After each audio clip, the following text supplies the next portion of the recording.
Welcome, everybody, to Broadcast Team Alpha, where we bring you cutting edge conversation while exploring the quantum possibilities. And tonight, you notice I said edge 3 times, we have some of the most enchanting, immortal goddesses. So I am not going to do our usual intro because I don't even want to waste another second of precious time. So, Augie, please tell us about our guests. Oh, yes, this is going to be so fun. We have a wonderful roundtable conference coming up for you guys listening out there. And we're going to talk about near-death experiences. And of course, I never died, so I got nothing to talk about. But these 3 ladies, they do. Yes, they did die. And they went and had an experience and they came back and they're talking about it. So that's what we're going to hear about. And I would love to introduce Rebecca Renee first, and maybe she could talk about her experiences. We have been friends for probably close to 10 years now, and we talk ever so often. And she is a tremendous, incredible mind. She is also the creator of Angels 911. It is a program that gives real life angelic intervention for people whose life is on the line. This was inspired by a mother and her daughter who did get that angelic help when they really needed it because of what Rebecca helped them do. She is also a cellular memory healer and a teacher of the light language. Is Well, if somebody actually had a trauma that this is a little bit on the side, but if somebody have a real trauma, they need to talk to her because she can help them develop new neural network and pathways in the mind and the brain for healing. And she had 3 near-death experiences. It almost sounds to me like they don't want her on the other side because they sent her back. They sent her back because she's got more work to do. And you're going to hear about that right now. So, welcome here to the roundtable, Rebecca. Awesome. Thank you for having me. Thank you. Thank you. So, thanks for the introduction as well. So, yeah, I'll just kind of hop right in and tell about, they each were different. The one that was, I want to say, one of the most profound was when I was deathly ill. I was 27 years old, and I had just given birth to my youngest daughter. Um, she was a very hard labor. I had my tubes tied the day after, so I had just given birth and had a surgery. And then it was probably, I want to say, about 2 weeks later, I was doing laundry, and their dad, I'm not with him anymore, but at the time he was at work. And I started getting pain in my lower back, and I had my newborn in her little seat, and I had my 7-year-old. She was kind of jumping on the bed or something, and I felt this pain, and I thought, oh my God, I thought, my kidneys are contracting. I gained a little too much weight with her, and I thought it was my second baby, and I thought, okay, it's my muscles. And then I want to say within the half hour to an hour, my fever had spiked the first day to 105.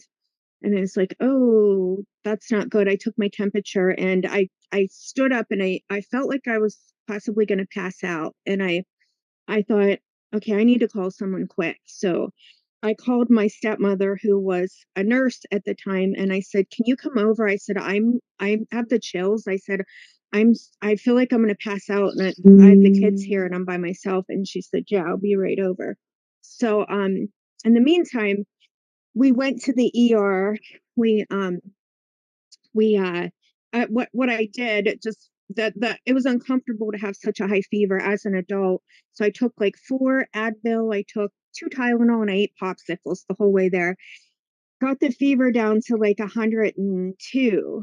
Well, what happened was, as I got there, they because the fever wasn't spiked so high on that particular day, at that particular time, because of the Advil, they basically did a few tests and gave me a prescription for macro bed and said, you have a UTI.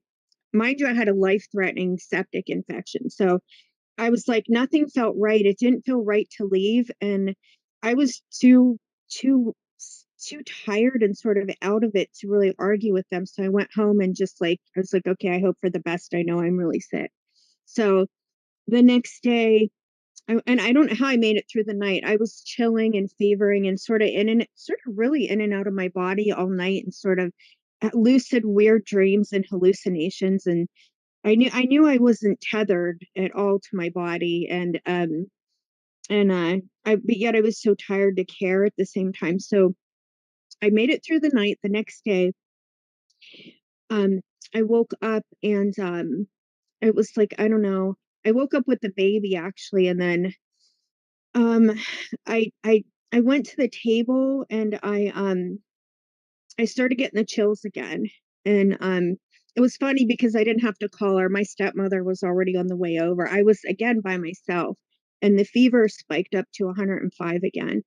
And it's like, okay. And I just told her, I said, can you please come with me? And I'm like, they have to keep me, something seriously wrong with me. So we went to the emergency room again. And in the meantime, it was on a weekend.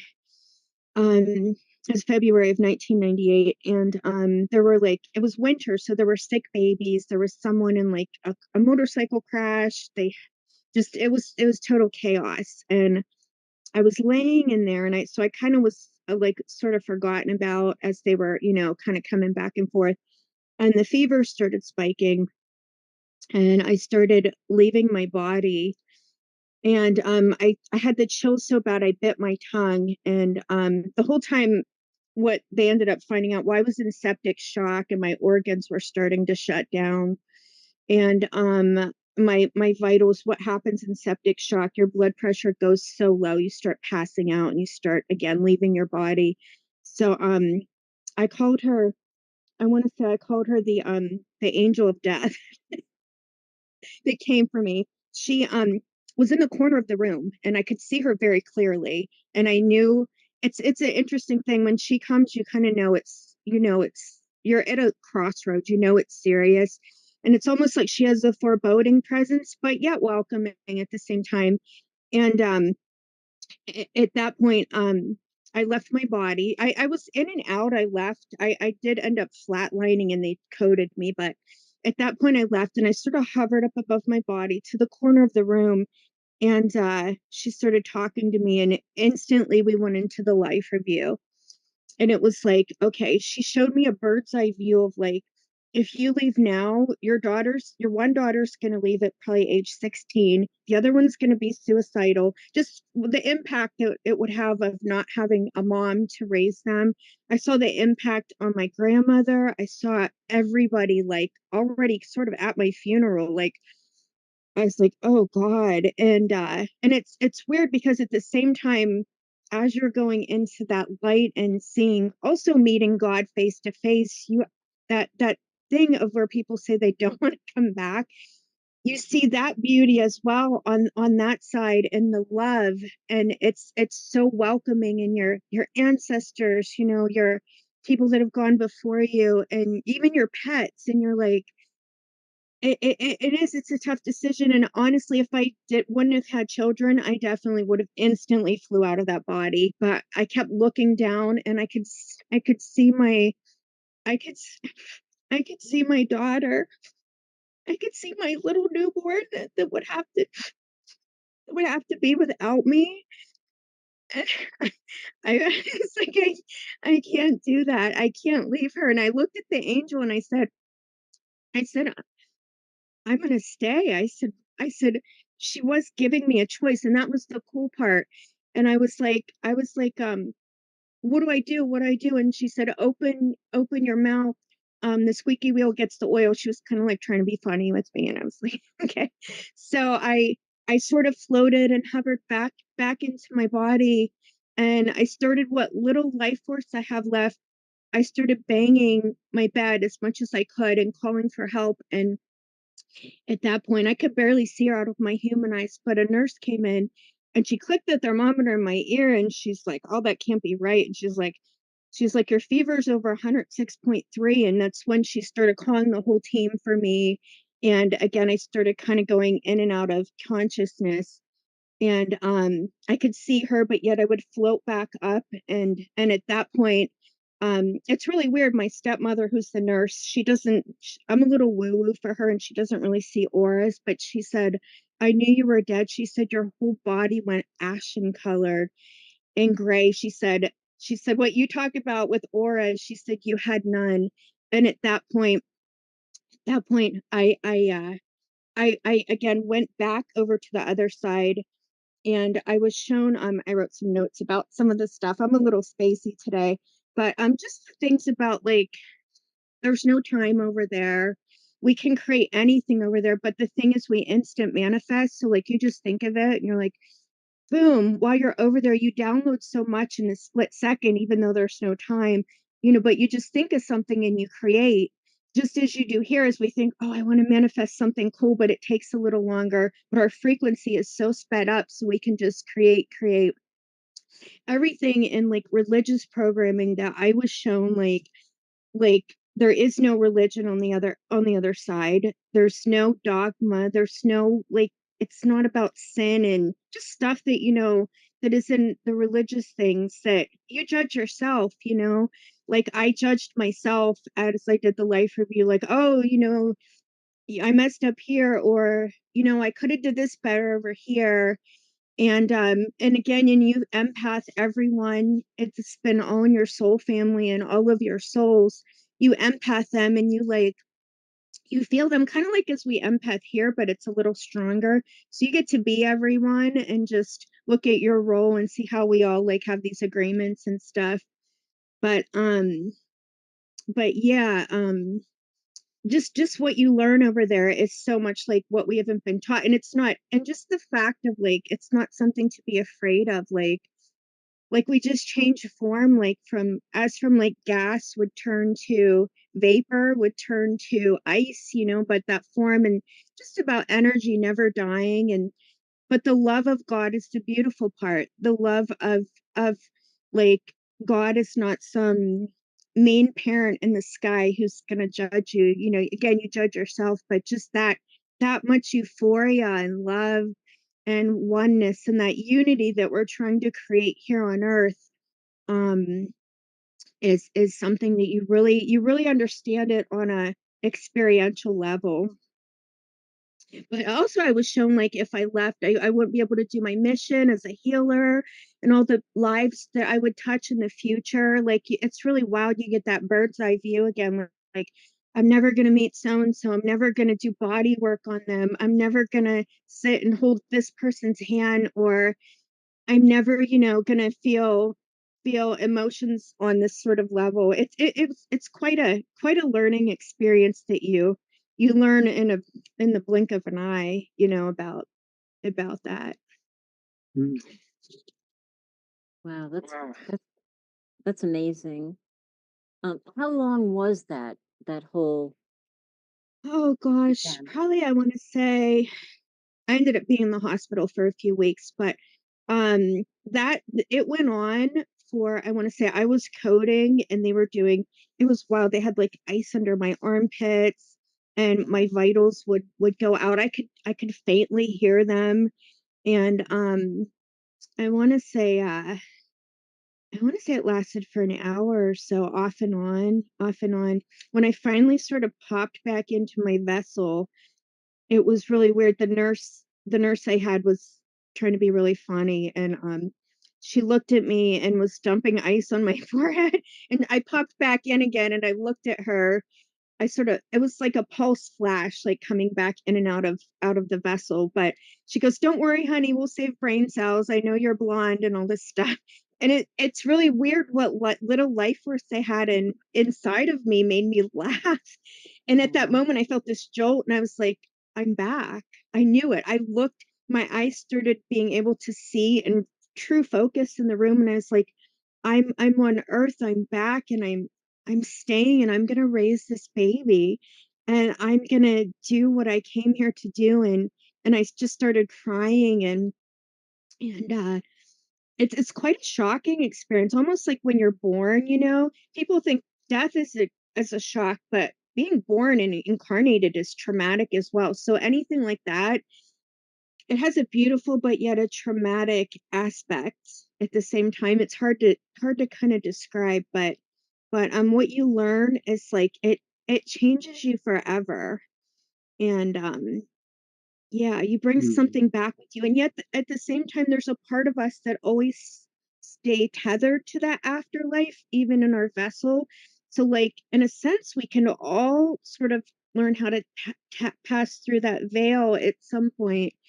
But there's a part of you that remains there, and no one can sort of take from you what you learn, you know, over there. It's remains like sort of within you. Wow, wow. And did you have any sensation of the physical body when you were going through that, or you were Uh, separate? no, I left so far that I could look at my body and I was sort of face to face with the angel, sort of face to face with God. I didn't so much see Jesus. I know some people do, but I could feel him with me. I could feel the angels with me, their love. I could feel them. For me, it was more of everything's communicated through telepathy and sort of emotion. So, like, you feel kind of like if you're a sensitive, as many healers and people that have had this experience are uniquely, undeniably so HSPs, highly sensitive people. So you have that sensitivity and you're like, you can hear thoughts and you just have a knowing of things. And sort of those sensations on in your consciousness, but not so much. Yeah, it's like the body's almost forgotten about. For me, you know, and I know every experience is different, but the body was just like a dense shell that was forgotten about. But yeah, I was still me, sort of at the same time. Um, yeah, really, really cool. Wow. Thank you so much for sharing that Yeah. story. So, Yeah. Gosh. You know, what do you think, Jenny and Geraldine? Maybe you got a question for us? Because I want to say some of something this really may be familiar to you. quick. And some of this I want to say real quick. So I look back, I'm 53 years old now, and I should technically have been sort of maybe brain dead or a vegetable, or you know, the organs had shut down to as much as deadness as they could. And God, the universe, the angelic realm, my spirit team revived me and not only restored my health to divine perfection, but I'm healthier at my age now than I was back then, and enough surplus of energy for the healing mission. So the body is so capable of regeneration. It's beyond my comprehension even. Mm. well, and I was actually thinking that when you were talking from being a nurse, even when we coded people that were in their teens or in their 20s, oftentimes there would be some deficit because, CPR is not perfect. So that's miraculous. That's miraculous, Yeah. Rebecca. That's wonderful. Yeah. Phenomenal story. I know this will stay with the listeners for the rest of their life, what they're Mhm. hearing here.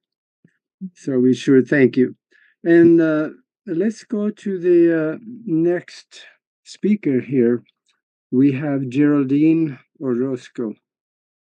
And gosh, what can I say? She is everywhere. She's on conferences, interviews, she's in documentaries, and hey, by the way, you're going to be on national TV in Sweden because they're putting together a TV documentary where you got a section in it. That's right. That's right, Augie. Thank you. Thanks to you as well for that connection. It's a wonderful project that's been taking place in Sweden National Television, where they are inquiring about interdimensional contact and the phenomena and how that takes place. And there is a profound connection between the afterlife and interdimensional awareness as well. Sounds So yeah. excellent. That's going to be fun. I got a few more things I got to say about you yet. You are certified in so many things. You are teaching qigong, you do meditation. In fact, you put together a meditation group in the Bay Area, and you're a hypnotherapist. You do neurolinguistic programming, stress reduction program you're doing, and DNA repairing, reprogramming, actually, probably more so. And then she died. But she was returned back too because they didn't want her either. She had more work to do.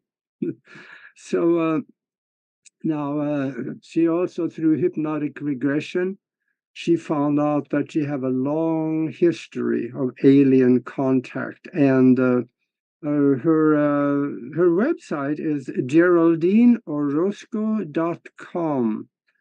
And what happened to you, Geraldine? Yeah, thank you so much. First of all, thank you so much for having me on this panel. It's such an honor to be here with these beautiful ladies and these incredible stories that they're sharing. I resonate a lot with Rebecca's experience. And I do have a question for her actually that I'll probably ask later. Yeah, so for me, I was at a very particular time in my life in which I had gone through a tremendous transformation of about 5 years. I had my conscious contacted experience in 2013 after I went into retreat for several months into deep meditation, sometimes meditating up to 9 hours a day, trying to answer some pretty deep, profound questions. And that kind of triggered an opening of some psychic abilities that allowed me to see interdimensionally. So it started there. 5 years after that, I began to channel a lot of information after having another layer of awakening. And I guess I went through several existential crises since 2017 with this massive amount of information about the origins of mankind, our genetic origins, our relationship with interdimensionals, our relationship with the unseen realm, which I was studying and researching not only through my own experiences, but also through the clients that I had been working with. And in 2018, I had come to this pinnacle realization of how profound the human experience is, but at the same time, kind of questioning the purpose of our existence beyond the idea of just everyday life, but looking at the spiritual essence of why we incarnate. And I had a question about that, and I was wondering, what is the purpose really of this incarnation, of our participation in the greater whole? And is it really necessary for us to incarnate once we receive and we open up this information to higher awareness of? And the reason why I had that question is because I had been channeling and navigating these realms into looking at kind of like the genetic structure of the universe and how tiny we are, and yet how powerfully significant the human role really is to the collective. Um, but the question I had was really about the whole holographic system of this matrix life. What is the purpose of that? The choices that we make on a daily basis, how do they affect us? And so it brought me to this point where I was questioning life itself, the purpose of existence.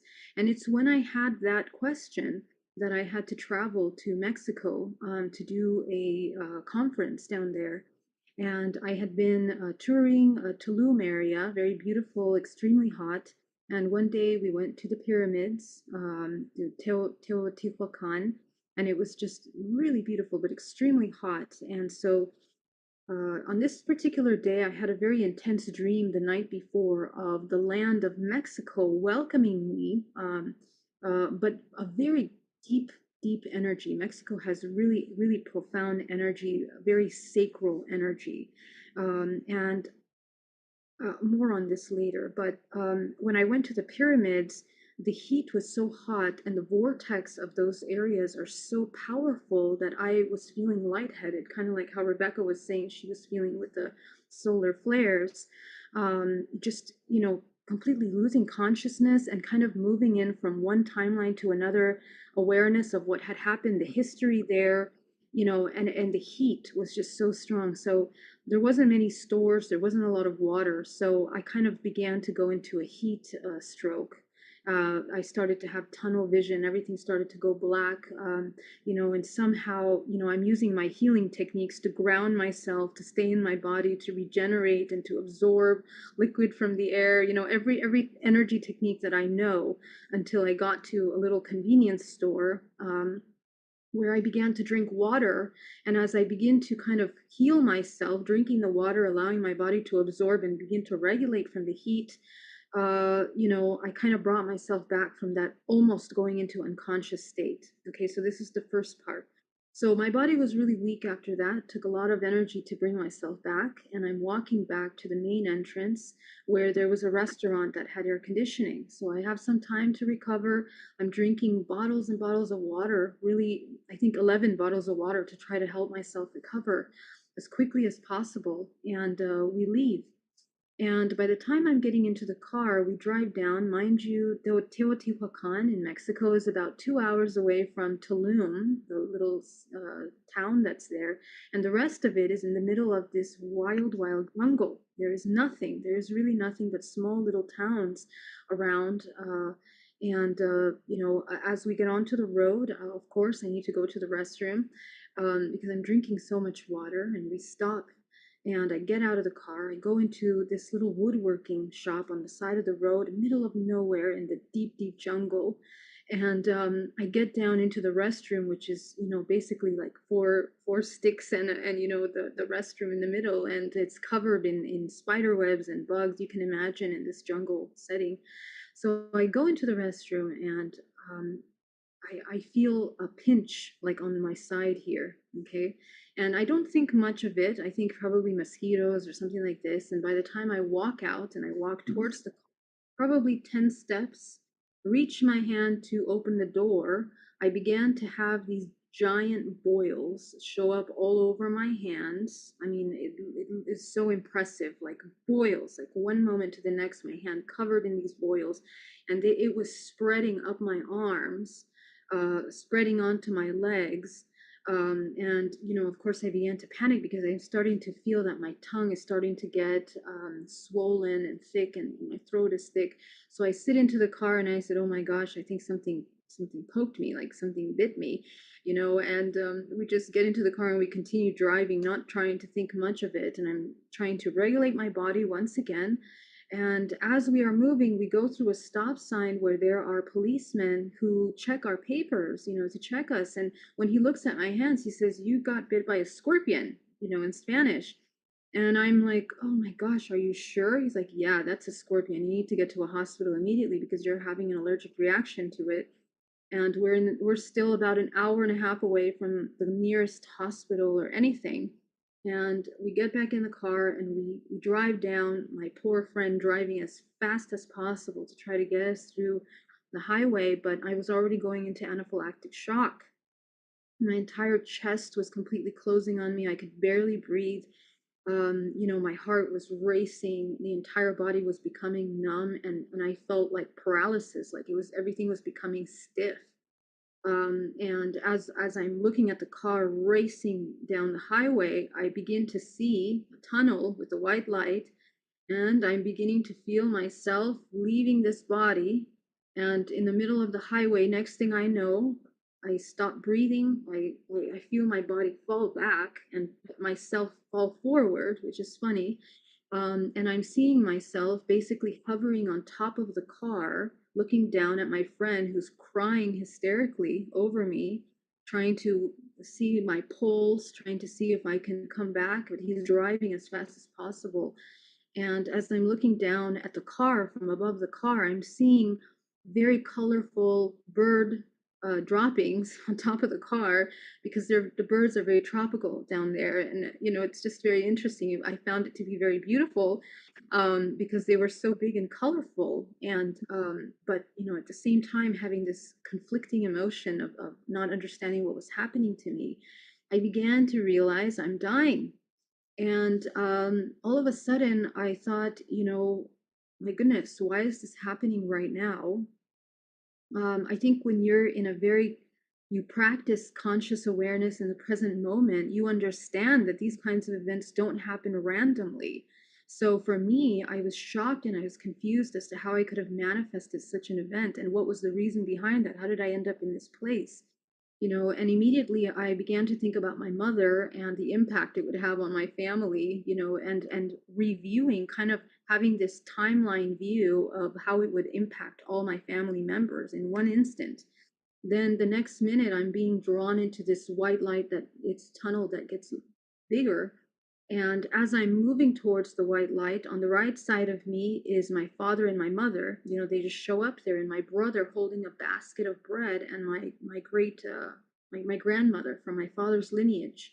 So they show up with this basket full of bread, and I'm basically reviewing our contractual agreements. In one instant, all the agreements that we have as a family ancestrally, and behind that comes all of the ancestors start to come out. I'm seeing generations of beings. And to the right side, then I realize, you know, this is a really serious, high soul contractual event. And before me, the white light comes out, a checkered floor, black and white checkered floor appears. I don't, I painted this, and I have the painting to show you in a minute, okay? But on the right side, the scorpion that bit me appears. And the scorpion essentially, what came to my mind was, okay, I know how to break contractual agreements with humans in my traumatic experiences in human life. Let me see if this is possible in this afterlife. And so I began to question, what is the agreement bringing me into this death? And as I see the scorpion in front of me, the contractual agreement opens up. And it was a very, very profound lesson and experience about the sacral energy healing of my sacral chakra, precisely in this land in which the sacral energy is so strong, about creation, manifestation, about questioning the essence of life, which is what I had been doing weeks before, questioning the purpose of our incarnation. And as soon as I understood my agreement there, all of a sudden, from this white light emerged universes. Okay, this is the best way I can explain it. From the white light emerged universes that I now became connected, and I became aware of my purpose for incarnating in this lifetime, and what I had not been doing, or what I had been doubting for myself up until that moment, that had not allowed me to move forward in what I'm here to do. And as soon as I understood that and I accepted it, because there was an emotional part of me that really needed to accept this agreement, that was in resistance, immediately the white light expanded, turned white, and as I break the contract with this scorpion, I am returned back into my body. And as I am returning back to my body, these beings, my ancestors, and all of these beings I had been in contact with over the past few years and through my life, it became apparent that they were just reflections of myself, mirrors of myself that I had been working with many lifetimes in doing the work that I'm doing here today. And, you know, the purpose is actually very important. Every human has an agreement. They have potential timelines that they have the ability of tuning into. And in some cases, when we make these agreements and we doubt ourselves and we resist and we hate ourselves, or we feel afraid of those agreements, we create these kinds of powerful events to shake us up out of these dormant states back into that purpose that we're supposed to be in. So that was a profound lesson for me. And essentially, I was being asked, "Are you ready to come back?" And when I said yes, I understood it was not my time then. I understood the consequences of if I would continue to die, and I understood the consequences if I continued to live. So I chose to live, and there were consequences, which I'm experiencing now as well. But my lesson, I guess, the moral of the story, and so essentially we got to the hospital, and the doctors didn't understand how I was able to come back to life.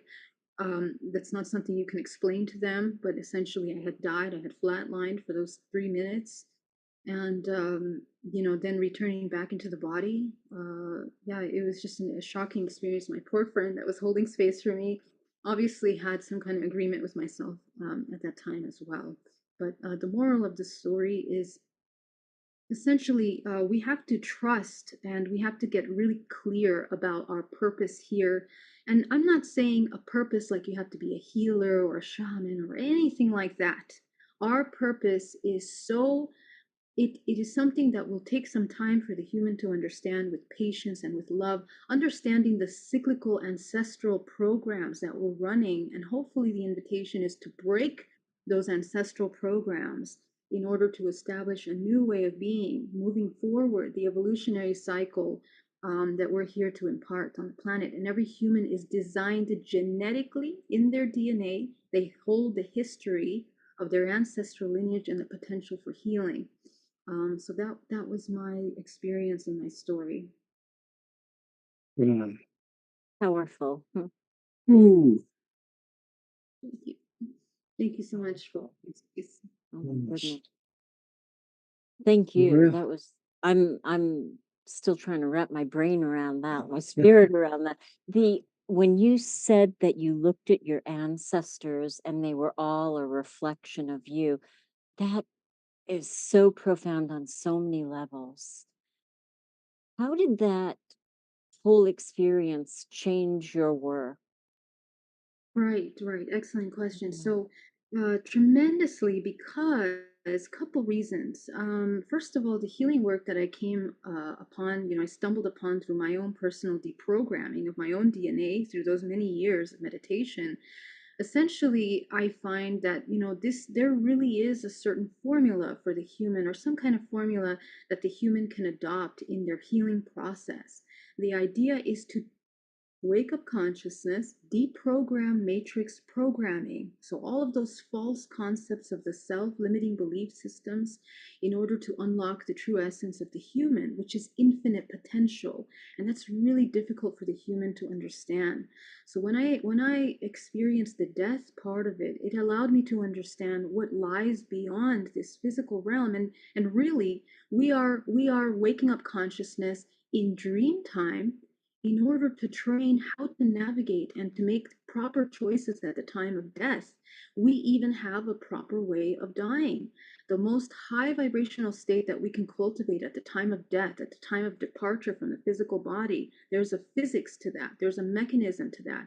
The moment we detach from the physical body, the vibrational frequency that you hold allows you to navigate and allows you to have more free will, in a sense, in that in the neutral state, non-judgmental neutral state of a 0 point, in which unconditional love allows you to unite to all things around you. And that is kind of where, and maybe the only time, where humans are able to have free will choice in order to resonate with experiences that can propel their soul, not just the soul, the ancestral lineage forward. That's how profound our purpose is here on this planet, that when we heal ourselves, we are really healing the collective. So it changed my work in such a powerful way that allowed me to understand the importance of becoming lucid in waking state as much as dream state. Because really, as you know, all the ancient cultures from Egypt to, India, American Indians around the world, all of these ancient cultures talk and stress the fact that we have to train lucidity in dream state. Why? Because that's the training for death. Because when you leave this physical body, in the same way you leave your body at night, this is how you are training to navigate these alternate realms. And the awareness and the discernment ability to be able to discern light and dark experiences and how to use them for evolution is really important for us as human organisms experiencing this time. So for me, it was very powerful awareness and confirmation, really, of things that we've known, but to experience is, a different thing. You said something that I caught on to, and that is that you cancel your contract with the scorpion. Now that makes sense to me. I know how to cancel contracts too. I've been a paralegal for 30 years. And there is a relationship here. You have physical contracts that there is always a way to cancel a contract. And now you're saying there is a way to alter the contract we have with the universe, that the one we agreed to before we were born. Yes, we can alter that contract, even in a temporary death. Yes, but let's make sure we get this clear, because when we talk about contracts, we're not talking about just like little agreements that we make. These are agreements that are made. So if you think of it this way, every choice that your ancestor has done has manifested and brought you into manifestation. Okay, you Yeah. are a vibrational frequency that is a match to exactly what is needed to heal all of the things of this ancestral lineage. And the ancestral lineage is part of a collective human race. We are all one. We are all one down to the very core origin of human origin.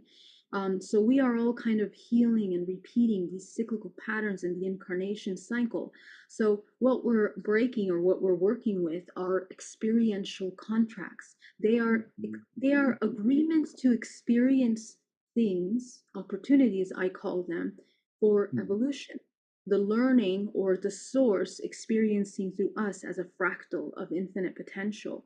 So when we become aware of that, instead of being lost in the storyline of the trauma that we are holding within our genetic lineage, we can change. We have a choice. We are not that. We are so much more that we are tuned into, and then from there carefully create your life. That's the whole point, that you are a creator of infinite potential rather than a product of any kind of thing that has ever happened to you.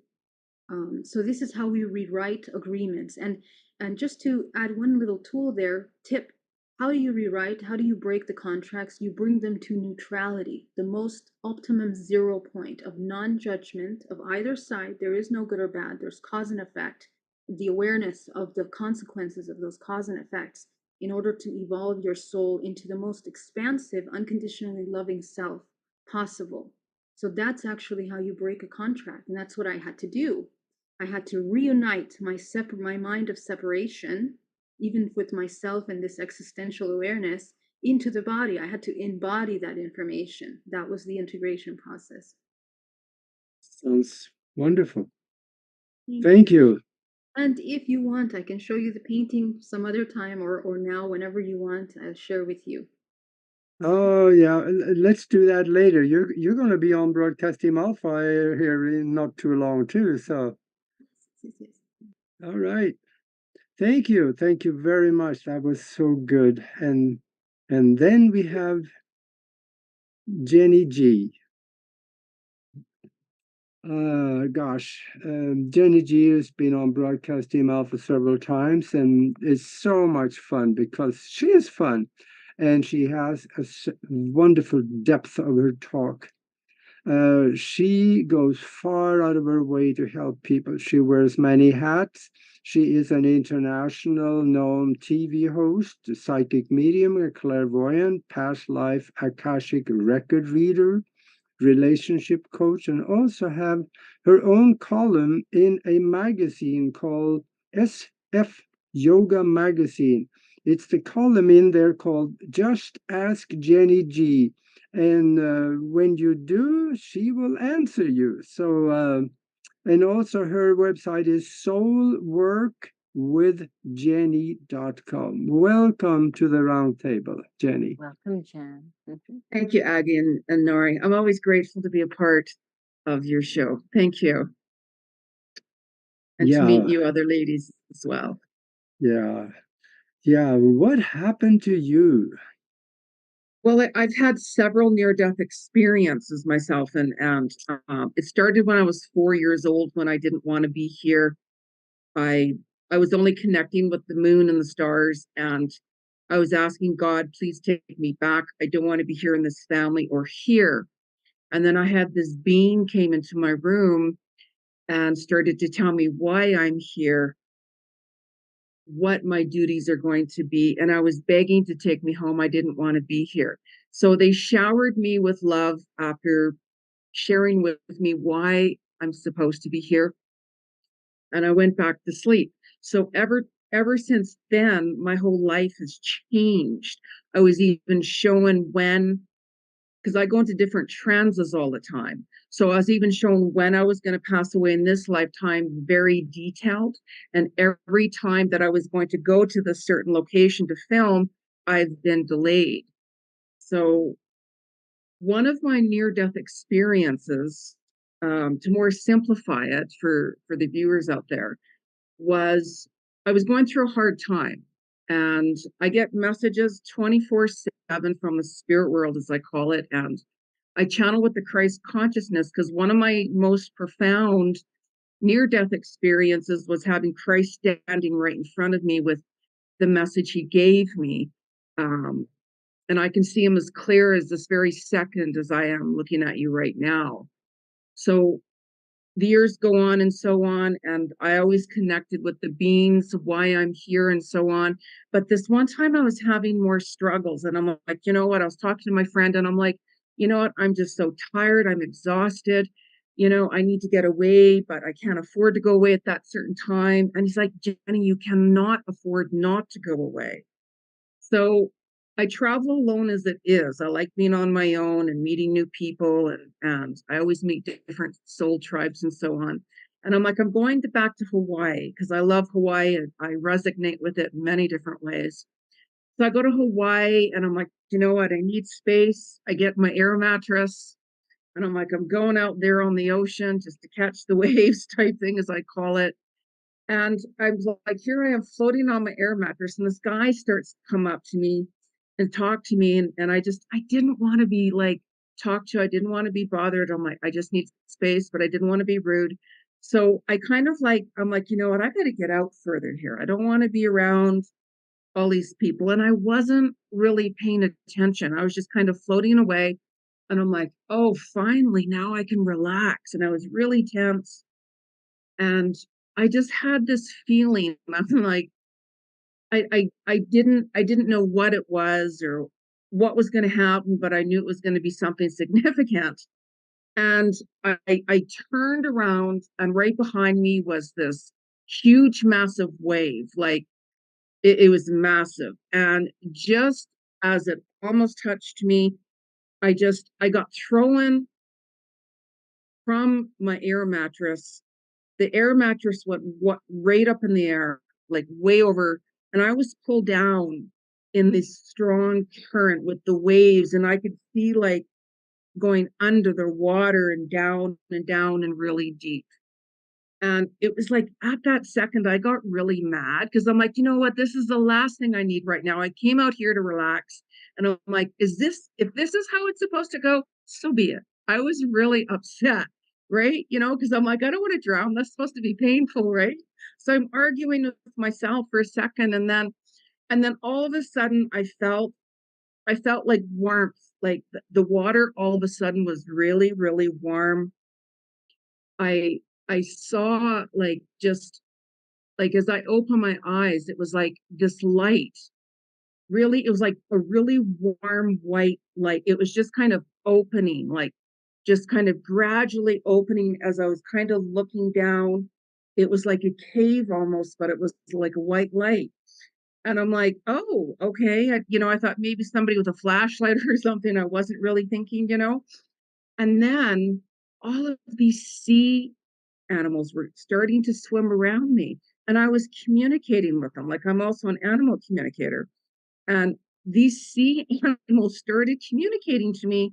It was like Nemo, watching Nemo or Finding Nemo. It was almost like I was communicating with the fish, and I even saw like shark in the distance, and I wasn't scared. And the colors, all of a sudden, these colors were really glittery, and the vibrations of this light, this like tunnel, it almost looked like there were so many different sparkles, like sparkles, that it was like watching a Disney movie where whenever they do some sparkle in the snow, it has that real spark to it. It was almost like all of these vibrational frequencies were like all surrounding around me, all surrounding around me. And I felt this presence starting to come closer to me. And I knew it was Christ because I had another near death experience with him. And at that time, when I had last had that near death experience with him, long story short, I told him at that time, no, I'm going to stay. I'm going to stay, because he had asked me at that time, if you come with me, you're not going to be in any more pain. If you stay, your life is going to be nothing but pain because you have all of these karmic situations to clear, which I already knew because when I was 4, I was already explained by these beings how my life was truly going to be. So I'm like, no, I'm going to stay. I want to resolve these issues. I'm not going back 1 second of my life. I'm here And I just felt this warmth being like all around me. And it was like these fish and sea animals. They're like, oh, she's staying, she's staying. And I'm like, I felt really, it was really cool because I felt really like, wow, I'm loving this energy of these sea mammals. I didn't want to leave. I wanted to stay under the water. And then I started seeing my life as another lifetime as me being a dolphin. And it was almost like these sea animals that were around me were my friends. And they're coming back to say, hey, how are you doing? Right. So, and then I'm like, oh, okay, I guess I'm supposed to be here maybe longer then. And then it was like somebody like with their hands being cut. And it was, I'm sure it was Christ. Like, I don't know that for sure, but it was like the two biggest hands I've ever seen on this planet. It was like he scooped me up and he brought me up very gently and he put me right back on top of the water very calmly. And right beside me was my air mattress that went floating way up, way in the sky before. And I just felt this calmness, like this real calmness. And I got back on my air mattress and I went back to my hotel. I don't know how long I was gone for. I don't know.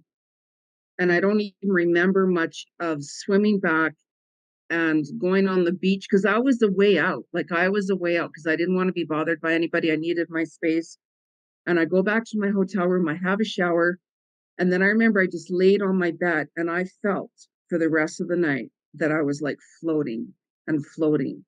And even whenever I drifted off to sleep, I literally felt that Christ energy being very much around me, and it was almost like I felt like this hand like being on my forehead. And it was almost like any and all worry I had ever had was gone, was gone. So it was quite extraordinary, really, because all of my near-death experiences, I'm very connected with the Christ. And that's why, as I mentioned, I channel and work with the Christ consciousness. I get messages 24/7 all the time.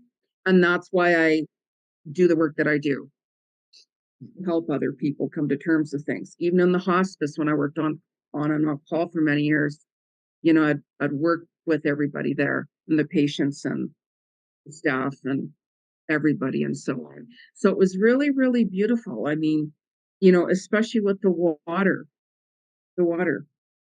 just the floating and the energy of the sea animals, right? And I hear that's why I'm also drawn even to oceans as well, because I hear messages from the animal kingdoms 24/7. So this is why I want to go back to the ocean and have that conversation with the whales and so on, because I can hear them and what their message is and what's going on under the sea world. So You And mentioned, yeah, go Nuri. oh, sorry. Well, I knew that you were an animal communicator because you've received messages from Pixie that, the only way that you could have known that was to get them from Pixie. So, but this makes so much sense to me now that you had that relationship, right, for that time, and they were with you and they were celebrating that you decided to stay. And that's amazing, Jen. Amazing. yeah, So beautiful. there's been so many near-death experiences, right? And I was just trying to pick more or less one um, where more people can more connect with it, right? Because the other one I had with Christ, that's kind of like something happened one day that brought me to the hospital. The next day that brought me out, and then it went on for about 3 weeks, where all of a sudden I was right in front of him, right? So, and it stays with me. And even when I was showing how I was going to pass away in this lifetime and so on, it's so like I can see it this very second right now, even in who finds me, how it happens. And I also saw myself leave my body, and so peaceful, and who finds me and the whole story. And I've been meaning to go out there and film every year for quite some time on my documentaries. So, and every year it's stalled, and I'm like, okay, it's not the right time or whatever. And even I'll get out there, and I mean, I'll probably be able to feel, what, if something's not feeling right, or I'd sense it because I can see that. And it's like, okay, if I'm ready to go, I'll just do it. Right. So we all have that opportunity to really truly leave when we want, because I've healed myself when I was going through something that nobody knew about. I keep a lot to myself, and I went to different healers to heal me. And, and I mean, I was very grateful for the help, but I actually healed myself when I went into this trance, and I saw this white substance come out of my side. And then I turned around and the clock was at 11:11. And then when I finally went back to the specialist, to find out, okay, how much time left do I have? Right. He goes, what are you talking about? Your tests are clear. And that's what I was told would happen. So it's really, really interesting, because I believe we can choose in a way when we're truly, truly ready to go. Sometimes we just leave, of course, and different things and different reasons, of course. So, but I wasn't When you, scared, and I'm not scared to pass whenever it happens. I'm not, because I've had so many near-death experiences. yeah, when you said you were brought in front of the Christ, did you see him or did you Yes, feel yes, him? yes. No, I saw him. I Mm-hmm. saw him. No, it was so clear. Like I could. That was a while back, and I could see him this very second, right there, as I was a few years ago, right in front of me now. I'll never forget that. It was very profound. And even when I woke up, as I call it, I had like, because even in my dream or vision, or what happened, as I call it, I was holding a baseball bat. And when I had woke up from that, or when I was sent back down from that time, my bed was soaking wet, like soaking wet. It was just like, wow, like what happened? And I got out of bed because eventually I was in so much pain. I had passed out in pain, right? And I couldn't move. There was no phones. I had just moved into an apartment, and I passed out in excruciating pain. It's something that happened to me that I was ignoring. I don't like doctors, right? So, and then I was waking up because my buzzer was buzzing in my apartment, because I didn't have my phone hooked up back then. And it was my friend. So, and I was soaking wet, like just soaking wet. And I'm like, what happened? Was there a leak? And I was holding the baseball bat. Hmm. I was holding the baseball bat when I woke up. I didn't have a baseball bat. I didn't own a baseball bat. That's so interesting. How did that get there? Well, in my with Christ, he was telling me, one of the things he was saying to me is, he said, come, my child, because your life is going to be nothing but pain. Let me take you. And he was right. He was right. Every time something, I've had a very painful life clearing karmic situations. And of course, and I understand that. And that's why I help people really work through their stuff, because I don't want that person to be going through that. And I also give you the steps how to work through it, and so on and so on. Right. And I'm like, no, I'm not going back another second and having to repeat anything. Nobody could give me anything to take me back 1 second of my life. So I'm like, I'm going to be here. I'm going to deal with it. I'm going to resolve issues. So that's why for many years, people call me the Buddhist monk, because I spent many, many years alone, meditating all day long, doing deep esoteric work and healing within for many, many years. And I spend more time alone as it is. And I chant every day, meditate all day long, and so on. Get messages 24 coming through. Yeah. Wonderful. Thank you. Amazing. Thank you so much for letting us know that. And I have a question. So I'm noticing the theme. Rebecca, before your experience, were you like questioning life, or, wondering about your purpose, or did you have any questions like that, or anything like that I going on? I knew it. Well, at a young age, I want to say like right around 14, I knew I was going to take the path of some sort of healer. I thought maybe psychology, because I also the ancestral healing is a huge theme for me. I also created an ancestral healing program as well. I've done it with groups before.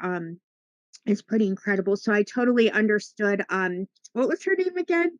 I'm so spacey and I am so sorry. Geraldine, Yeah. yes. Yes, Geraldine. Sorry, I'm way out there. But when she talked about our ancestry and healing our lineage as well, and sort of how that goes backwards and forwards in time. And I kind of had an understanding of that at age 14. I looked at some of my family members and I was like, okay, I'm here. There's a better way to do this than some of them are doing it, not all of them. And it was like there was a knowing like I'm here to help them see a different way, sort of, but I didn't know exactly. I was kind of young. And then, but yeah, definitely after the near death experience, it definitely propels you into like I couldn't get my hands off of anything that wasn't spiritual, and like just developing my gifts more rapidly as my own body healed. And there was definitely, yeah, a knowing of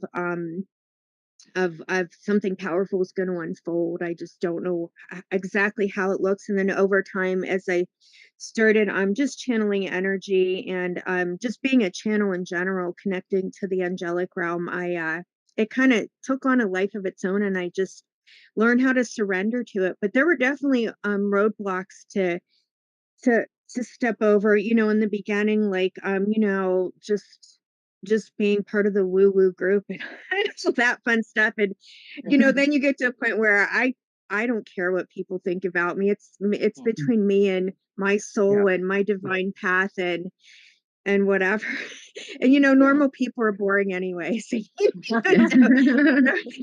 it's like those of us, that talk about ETs and all the cool stuff. I mean, we and I'm an RH negative, so I've always been fascinated with that. Like, why am I one of those weird people? And I'm left-handed, and I always was definitely sort of just different, and I'm a different sensitivity, and I would recluse as well and meditate for hours by myself because I don't want to be around humans sometimes.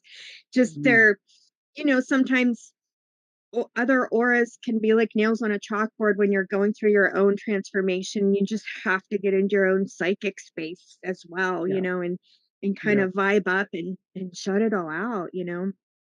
So I totally understand all of you guys is what you're saying on like the deepest levels. Yeah, don't be afraid of having critics coming after you, because there's this good saying out there, like, to avoid criticism, all you have to do is to say nothing, do nothing, and be nothing, and there will be no criticism. Like, just be yourself, like my view is, this is me, take it or leave it. And as long as you're being authentic and being genuine and speaking from your heart, the truth, that's the only thing that matters. Yeah.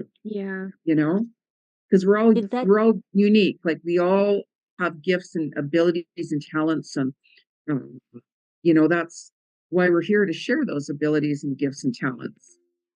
Did that Without change for you, Jen, after your experience? Did you feel more like, this is who I am, take it or leave it? Was that I think that because, like, I've had a lot of different clearing to do and such, and especially whenever you open your eyes to the truth and the reality of certain situations, it's like, if I find myself in a situation, let's say as an example, that I'm like, "God, why am I here? Like, why is this happening?" I don't point the finger at anybody at all. I look at myself and I'm like, okay, how did I get myself here?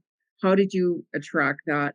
And then it also comes down to, you need to set boundaries. Why are you allowing somebody to try to control you or manipulate you, or any of those types of things? So then it's like that wake up call of, I know my worth. I love myself. I'm not going to allow somebody to treat me like that. So when you start setting those boundaries, then certain people don't like that, because then they can't walk over you. That can't take you for granted. They can't continue that with you.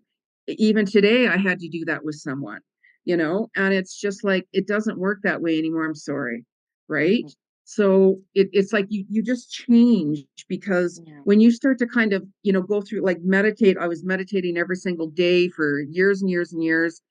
And you start to see more clarity and understand why these things are happening. And I've also seen all my past lives, because I also do past life Akashic records. So, and I understand when I meet somebody, I'll know who you are and who you were to me in another lifetime and why you're here. So when there's certain people, let's say, that I meet that I'm like, you know what, you might be hot and all, right? Like some guy. But I'm like, I'm not going to get involved with you again because I'm not going to put myself through that. However, it's nice to see you again, and I wish you the best, and so on and so on and so on. Because I always wish somebody the best, no matter who it is. I just don't want to go back into that situation again. So then I walk the opposite direction, and then just continue on working on myself. Because the more I learn and such, the more I can help others find that peace within and come to terms with things with an understanding this is why this is happening to you and so on. And that's my reward for me. That's my reward. Absolutely. I see we're getting down towards the end here, and you can get a hold of Jenny G at soulworkwithjenny.com. And Rebecca, the best way to get her is on Facebook, and that is her name, of course. That's Rebecca with a K, REBEKARENE. So you'll find her on Facebook, and that is where she's at. I think you got a website that is being worked on right now. So Yeah, I'm in a middle stage. I'm getting a new website and maybe even an app. So I'm in this like weird place of no website temporarily. And also my email is soulfire, SOLEFIRE 444 at gmail.com as well. good deal. All right. And Geraldine, she got kicked off. She fell out of the show, so she's been in the waiting room, but we're going to close down anyway. And Geraldine can be reached at geraldineorozco.com. And gosh, any more good comments, Nori? I'm just like floating on air for having been with all of you and with Geraldine and your stories. Augie's right. They're going to stay with me probably for the duration. Yeah. Really, I learned so much. I mean, so much that I can't even give words to yet. Just the feeling that each of you carried, the vibration of your stories. It's just, I'm so grateful. Thank you, ladies. Thank you so much. Thank you. Thank you. Thank So you. great. Thank you very much. And I think that by now, the listeners out there, the rumor is that about 90% of everybody in the world, they are afraid of death. Hopefully, that number is a little smaller after tonight. I am quite sure it is, because what you have heard is the rumor on the street is that we will all see that one day. And it's going to be a good experience because nobody dies. Oh, Geraldine is back. Okay. Gosh, I thought you fell off the world. No, everyone. I don't know why my computer keeps blacking out today. Thank you. It was an honor to be here. Thank you so much for having me and these wonderful ladies with their incredible stories. And thank you. Okay. Well, we ran over 10 minutes, and